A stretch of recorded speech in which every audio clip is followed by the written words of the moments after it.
Budget पर बोलते हुए शिवसेना यूबीटी की सांसद प्रियंका चतुर्वेदी ने कहा, जनता को फिर एक बार धोखा मिला है। ये 12 लाख तक टैक्स की जो राहत मिली है वो इसलिए मिली है कि मिडिल क्लास ने इनको 240 पर ला दिया है।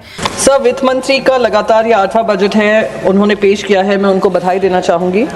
साथ ही साथ आम जनता को जो लगातार 8वें बार धोखा मिला है उसकी सुनवाई रखना चाहूंगी। धोखा शब्द शायद अनपार्लियामेंट्री अच्छा, उनके साथ बदहाली। सर, पार्लियामेंट्री है, बदहाली पार्लियामेंट्री है तो बदहाली अपेक्षा है पार्लियामेंट्री। हाँ, पार्लियामेंट्री बदहाली। सर, वित्त मंत्री ने जब बजट पेश किया उन्होंने 12 लाख तक का इनकम टैक्स की राहत जनता को दी, उसका मैं स्वागत करती हूँ। पर ये जो 11 साल बाद मिडिल क्लास मध्यम वर्गीय लोगों की सुनवाई हुई है, जो हर बार उम्मीद से वित्त मंत्री की तरफ बजट की तरफ देखते थे, पहला बजट हुआ, दूसरा बजट हुआ, तीसरे बजट से निर्मला सीतारमण जी ने कमान संभाली, पर उनकी सुनवाई कोई नहीं कर रहा था। ये जनता वही मध्यम वर्गीय का 240 का आंकड़ा जो है उन्होंने उनको मजबूर कर दिया कि 12 लाख की राहत उनको मिले। तो मैं उसका स्वागत करना चाहती हूँ कि 240 पे आए तो शायद मध्यम वर्गीय लोगों की सुनवाई भी हुई, क्योंकि वो मध्यम वर्गीय लोग वो हैं जिन्होंने देखा 2,09,000 करोड़ लोगों का कॉर्पोरेट लोन वेव ऑफ कर रहे थे, राइट ऑफ कर रहे थे, राइट ऑफ। उन्होंने देखा 2024 में 1,70,000 crore corporate tax corporate loan waiver write off हो रहे थे, और वो फिर भी उम्मीद लगाए बैठे थे कि जनता जो केंद्र सरकार है उनको थोड़ी इनकम टैक्स की छूट देगी।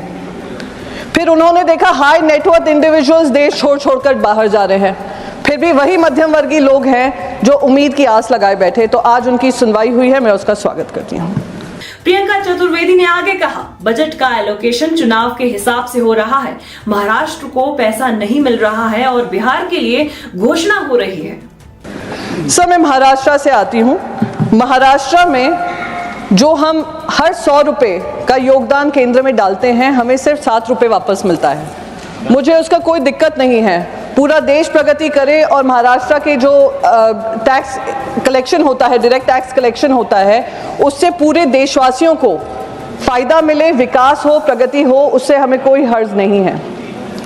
पर सर, जिस तरीके से बजट का इस्तेमाल सिर्फ और सिर्फ इलेक्शन पर्पस से करने लग गए हैं, उससे मुझे तकलीफ होती है। सर, मैं महाराष्ट्र से आती हूँ, मुझे बिहार को जो भी अनाउंसमेंट्स हुए हैं, खुद संजय यादव जी ने कहा जो भी अनाउंसमेंट हुए हैं, कोई भी धरातल पे तब्दीली नहीं होती है, हर साल बजट पे अनाउंसमेंट होता है।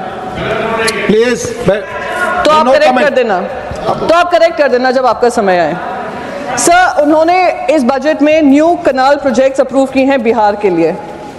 महाराष्ट्र से क्योंकि आती हूँ, विदर्भ और मराठवाड़ा भी उसी उम्मीद से देखता है कि शायद हमारा भी नाम लिया जाएगा और हमारे भी जो इरिगेशन प्रोजेक्ट्स है उस पर ध्यान दिया जाएगा।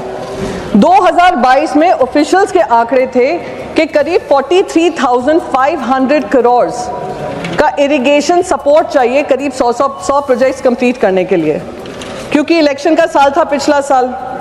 तो लास्ट ईयर सरकार ने 600 करोड़ का स्पेशल पैकेज इरिगेशन प्रोजेक्ट्स के लिए ड्रॉट हिट विदर्भ और मराठवाड़ा के लिए दिए। पर सर, उसमें इस्तेमाल कितना हुआ?